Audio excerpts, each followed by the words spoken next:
এই মিয়া চকি বাবুটালে ঘুরেন দেখতেছেন না মায়া ফোয়াতি আরে কেমনে জানি ফোরে ব্যথা পেয়েছি ও ম্যাডাম জামাই কই? ফাজলামি করো কে না কে আকাম করে গেছে ও জামাই বাবু কই হাসপাতাল যাই ডাক্তারের কাছে যাইতে হবে বুঝতে পারছেন বুঝতেছেন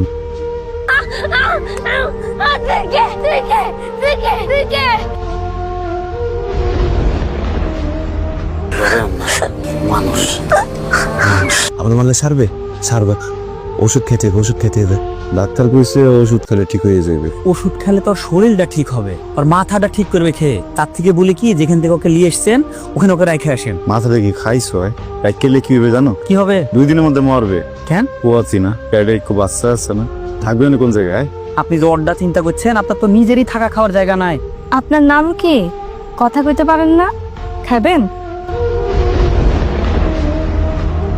পাগল টাগল মানুষ কোন সময় কোন ঝামেলা বাজারে ঠিক আছে না দাদা মনে হয় না কোনো সমস্যা করবে ও দাদা মানসিকভাবে অসুস্থ এর মধ্যে আবার পোয়াতি এরকম তো মেলাই রাস্তাঘাটে ঘুরে বেড়ায় সগলাইকে এখানে নিয়ে আসবো নাকি তাহলে তো আশ্রমের পরিবর্তে পাগলা ঘরত বানাতে হবে এই তুই থাম আমাদেরই সংগঠন তো মানুষের উপকার করার জন্য তাই না তাহলে খেয়াল রাখতে হবে তার উপকার করতে যায় অন্য কারোর জন্য কোনো ক্ষতি না হয়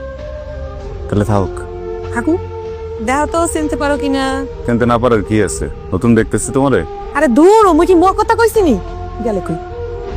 এই দেহ চিনতে পারো কিনা? আমি করছো কি সর্বনাশ করছো হাকি আলম ভাই সর্বনাশ আলম কহেন যা চিনতে পারতেছি না আরে আলম ভাই চেনবা কেমনে তুমি যে কাল রাস্তা দিয়ে ধরিলে এলে এগুলো তো কোন নাইকে ধরিলে এলে তাও তো চেহারা ছিল তো ভালো আছিল না এখন দেহ কি নাইকা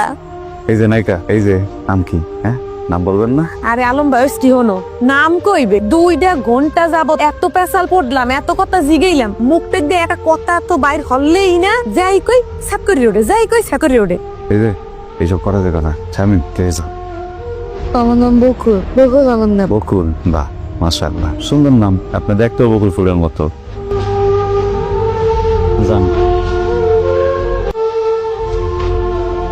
বকুল আর কি কি বানাইতে পারেন